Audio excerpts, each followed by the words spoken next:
Place à la revue de presse d'Europe 1 comme tous les matins, mon cher Olivier Delagarde. Mon cher Dimitri. On commence cette lecture des journaux par une nouvelle inquiétante pour la démocratie. Oui, parce que jamais le monde n'a connu de récession démocratique aussi longue. Ce sont les Échos qui annoncent la mauvaise nouvelle.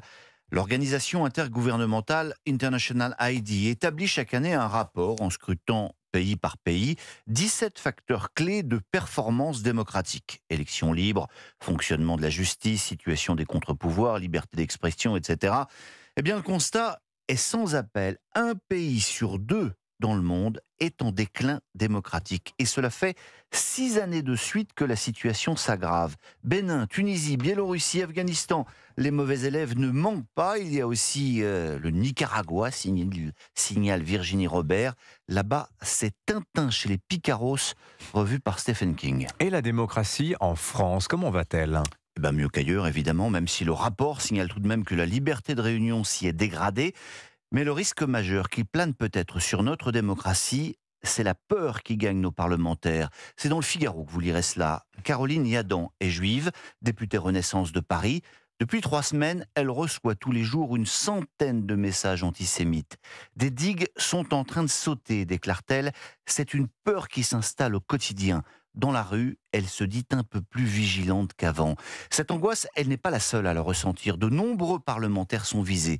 Selon les informations du Figaro, ces dernières semaines, au moins 2 députés, un de la majorité et un insoumis, ont reçu d'étranges appels de l'étranger. Au bout du fil, une voix leur disant « On va faire sauter l'Assemblée », menace prise très au sérieux par les autorités. Alors tous les élus, Olivier, ne sont pas en ce moment habités par la même inquiétude. Non, je sais que vous vous inquiétez, Dimitri. Eh bien, Anne Hidalgo va bien.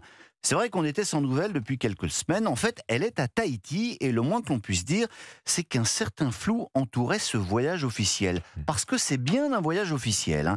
Et ce matin, le Parisien lève le voile. Officiellement, elle est allée visiter le site qui accueillera les épreuves de surf au JO l'année prochaine. Ne souriez pas, c'est très important pour un maire de Paris de se rendre compte si c'est vraiment le meilleur spot, s'il vaut mieux être backside ou frontside sur le short break.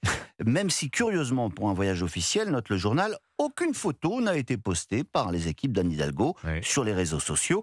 Mais en fait, Christine Henry et Marcel Westfred ont découvert le poteau rose.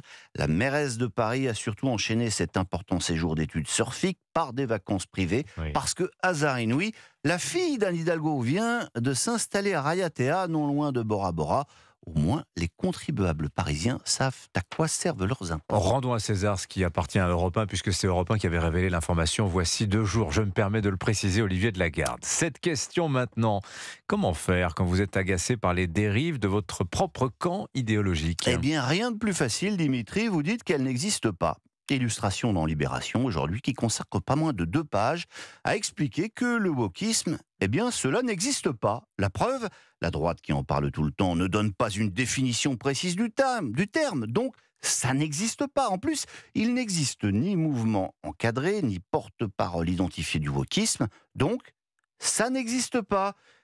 Enfin, prévient aussi un certain Émilien Ouarvial, doctorant à Sciences Po, trouvé par Libération. Je doute, dit-il, que le sujet soit vraiment porteur électoralement, évidemment, puisqu'il n'existe pas. Alors, à tous ces beaux esprits, on conseillera tout de même le beau portrait que le Figaro Magazine consacre à Mathieu Bock-Côté. Le penseur québécois bien connu des auditeurs d'Europe 1 aura été en définitive le lanceur d'alerte sur le sujet de ce côté-ci de l'Atlantique. Alexandre Devecchio raconte notamment sa conférence fondatrice dans sa rencontre avec la France, le 15 avril 2019, hasard du destin. Tandis que Notre-Dame brûle, il enflamme la salle Gaveau à Paris. Il y a un génie de la culture française, dit-il. Nous, Québécois, nous sommes toujours obligés de nous justifier d'exister, vous Français. Vous avez été le cœur du monde et vous pouvez encore l'être. Bon. Et on va d'ailleurs terminer avec un monument du génie de la culture française, parce que vous, Dimitri, je suis sûr que vous êtes adepte de Game of Thrones, Breaking Bad ou encore Squid Games, les séries dans le mood. Mais il y a 60 ans tout juste, le 3 novembre 1963, voici ce que les téléspectateurs français ont découvert sur leur unique chaîne de télévision. Formidable. Thierry Lafond. Eh oui. Eh oui, c'est Thierry Lafronde. Et c'est l'Humanité qui célèbre aujourd'hui cet anniversaire, la mère de toutes les séries. C'était diffusé le dimanche à 19h30 entre Belle et Sébastien et les actualités, comme on disait. Le succès va être immense. Thierry Lafronde raconte l'histoire d'un gentilhomme, Thierry de Janville, qui durant la guerre de 100 ans va multiplier les exploits contre la perfide Albion. En plus, se réjouit de l'Humanité, il se lie d'amitié avec des gens de peu et se fiance à une simple paysanne, rappelle Myriam Tsikounas. Il était un lien entre le peuple et l'aristocratie. Bref, c'était les années 60, c'était super, on n'était pas nés, mais on s'en souvient quand même.